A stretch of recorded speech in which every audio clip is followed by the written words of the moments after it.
স্বাগতম সবাইকে আরও একটি নতুন ভিডিওতে। সকালে প্রতিদিনের মতো টিউশন পড়াতে বসেছিলাম। ক্লাস 8-এর বোনগুলো হঠাৎ বলল, দাদা তোমাদের গাছের আম মাখা খাবো। কথাটা শুনে কেন জানি মনটা ভালো হয়ে গেল। ভাবলাম স্কুল তো এখন গরমের ছুটি, এই ছোট ছোট আনন্দগুলোই তো ছেলেবেলাকে সুন্দর করে রাখে। তাই আমিও বললাম, চলো আর সবাই মিলে আম মাখা খাই।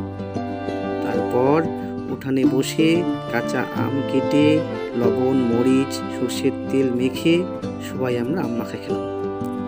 ওদের মুখের হাসিটা দেখে মনে হচ্ছিল দামি কোনো জিনিসই নয়, মানুষ আসলে ছোট ছোট মুহূর্তেই সবচেয়ে বেশি আনন্দ পায়। আম মাখা খেয়ে একটু রেস্ট নিলাম, ভীষণ গরম পড়েছে। তারপর চলে গেলাম বাগানে লেবু আনতে, শরবত বানিয়ে খাবো। নিজের হাতে লাগানো গাছ থেকে নিজের হাতে লেবু ছেঁড়ার অনুভূতিটাই সত্যি আলাদা। লাইন করে অনেকগুলো লেবু গাছ লাগিয়েছি বাগানে। প্রতিটা গাছের সাথে যেন একটু করে নিজের পরিশ্রম, নিজের স্বপ্ন জড়িয়ে আছে। তো আজ এতটুকুই, দেখা হবে পরের ভিডিওতে। ততক্ষণে ভালো থাকবেন, সুস্থ থাকবেন।